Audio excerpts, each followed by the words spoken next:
Welcome to IAS project. In this video, let's talk about society during later Vedic period.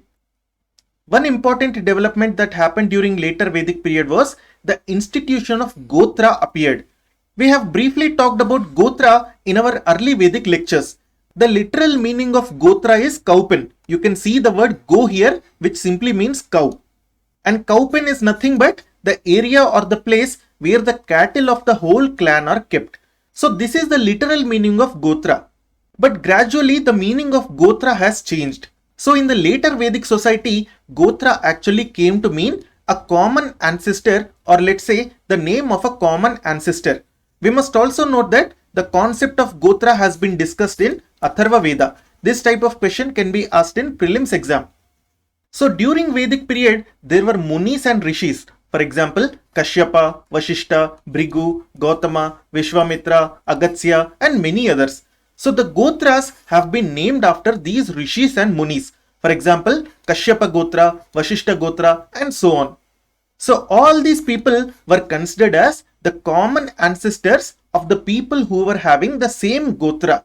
For example, let's say many people belong to Kashyapa Gotra. It simply means that these people are the descendants of Kashyapa Muni. I hope the concept of Gotra is clear. Gotra was also important from the point of view of marriage, because marriage between people of same Gotra was not sanctioned during the later Vedic period. Let's say if a man and a woman are having same Gotra, then it means that those people came from the same ancestor. That is why marriage was not allowed in people who were having same Gotra. So if we talk about marriage, then there was Varna endogamy and Gotra exogamy. Let's talk about endogamy and exogamy. Varna endogamy simply means that marriage within the same Varna. It means that, for example, if there is a Brahman boy, then he has to marry a Brahman girl. If there is a Vaishya boy, then he has to marry a Vaishya girl.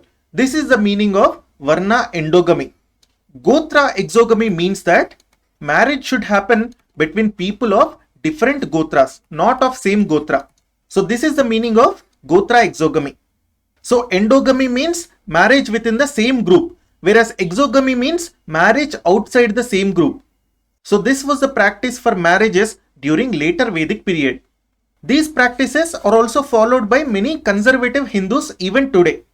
So if we talk more about marriages, then we find some examples of Sati Sahagamana and also the child marriage during later Vedic period. This is very important because in Rig Vedic period, we have studied that there was no Sati and there was no child marriage. Moreover, in the later Vedic society, social mobility was highly restricted. Let me explain you what is the meaning of social mobility. Social mobility simply means the opportunity and permission to change the social status or change the social class.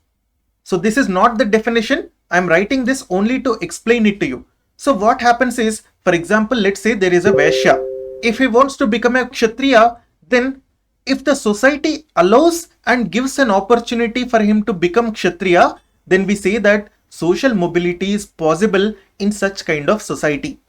If the society is not permitting and is not giving the opportunity, then we say that social mobility is highly restricted.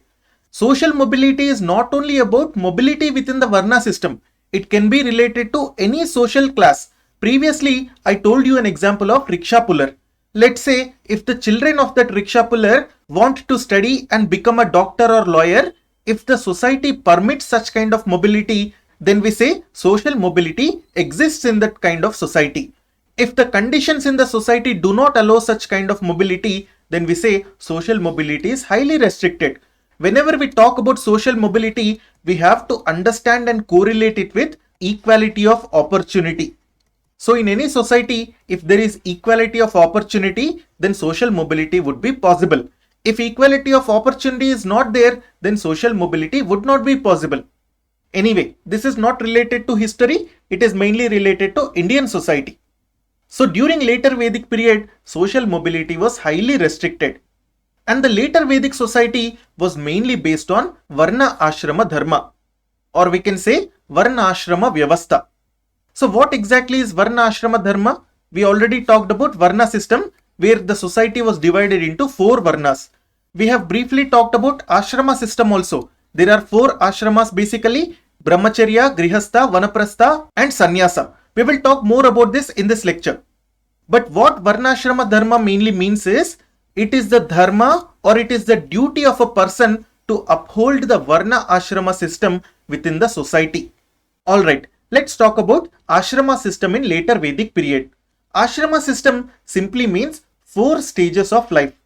And this Ashrama system was first developed in later Vedic period.